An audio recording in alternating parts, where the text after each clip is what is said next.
Hello guys, ल खै लु दार्जिलिङ, हाम्रो दार्जिलिङ यो चाहिँ टुङलुमा छौँ हामी चाहिँ है। यति साह्रो ब्युटिफुल छ है। तपाईँहरू कतिजनाले भन्नुहुन्छ दार्जिलिङ त छ राम्रो छैन भनेर भन्नुहुन्छ, तर तपाईँको रङ हो यो चाहिँ। किन भन्नुहोस् त, यति साह्रो ब्युटिफुल भ्यू चाहिँ हाम्रै दार्जिलिङबाट चाहिँ देख्न सक्नुहुन्छ।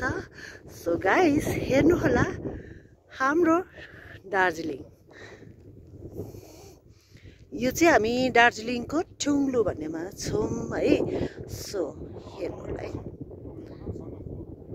On the way Sandakphu. Okay, र हामीसँग आउनु भएकोहरू पनि यहाँ हुनुहुन्छ।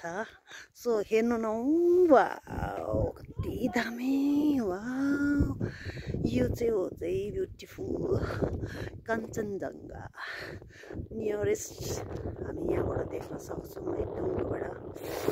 सो यहाँबाट पनि हामी अझै उकालो जान सक्छौँ, तर अफ रोड भएकोले गर्दाखेरि चाहिँ हाम्रो गाडी उकालोसम्म जानु नसकेको कारणले गर्दा चाहिँ हामी उकालो जानु छैनौँ। So guys like comment share गर्न चाहिँ नभुल्नु होला है। हेर्नु त अब हामीले के भन्छ, अब त्यो बादलहरू के त अब छेउबाट खेल्दा कस्तो हुन्छ, वा यस्तो कस्तो अब देख्दाखेरि अब फिल गर्नुहोस् न। अब यहीँ आएर तपाईँहरू चाहिँ फिल गर्नु सक्नुहुन्छ है।